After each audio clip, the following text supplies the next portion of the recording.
When I was working at Bob Jones in the art gallery, I had a lot of free time, several hours at a time, where often things were very slow and I could do nothing but just look at these beautiful paintings. And one that really stood out to me was called Mary, Mediatrix of All Graces. And it was Our Lady standing at the foot of the cross, and the blood of Christ was kind of pouring from his side, and she was distributing it. It was going from her hands to the people below, to the church below. And I remember thinking, what a striking image, and it's kind of strange to me, if coming from my Protestant background, but it was also beautiful in a way that I couldn't really understand. And I remember being very drawn to that image. It was, as I recall, it was a Catholic altarpiece, actually, that had once been over the altar above during Mass, and very picturesque, but also something that made me wonder, what was the faith that these people had? What was that like?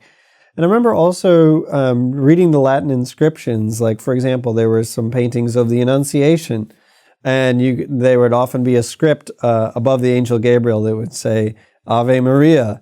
And I remember, trying to translate these Latin inscriptions, which often led me back to Scripture, but also kind of the Latin tradition of the Western Church. And I kind of knew that Catholics had embraced Latin, that it was kind of the language of the Catholic Church. And again, it was something that I found very attractive, but kind of in a mysterious way. I had no idea why Latin was an important language for the church, or what these inscriptions, their full significance. So all of these things were kind of a mystery that drew me on and drew me deeper and made me want to understand and comprehend the faith that produced all of this artwork.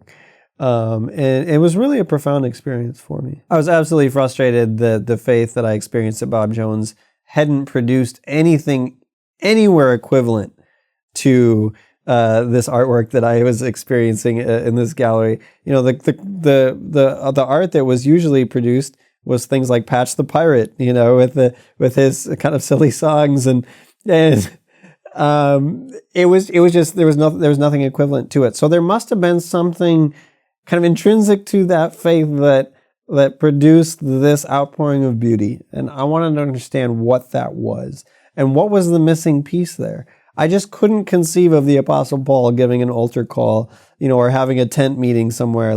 There was something about this faith that was very ancient, that was, I could picture the Apostle Paul or something, having a liturgical service or something like that. It just seemed to fit better with the ethos of the early church.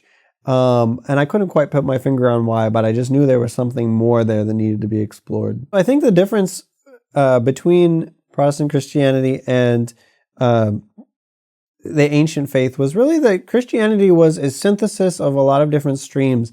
It was the Jewish tradition, which was liturgical, but also the Greco-Roman tradition of philosophy and art and architecture, and there was a whole world there that Christianity kind of took into itself, baptized and Christianized, and Western Christianity, as we know it, was a synthesis of all of these streams, which produced the groundwork for this beauty and this art and this liturgy that kind of grew up to be the Western Christian tradition.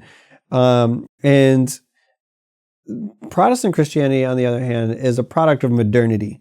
It really comes out of nominalism and the philosophical streams that produce the modern world as we know it today, which has to do with there not being an underlying order to the universe, really kind of it collapsing into subjectivity that is about the individual faith of the individual Christian, which you see very strongly in a lot of Protestant evangelical themes. So it's just a completely different worldview, and it produces two completely different cultures.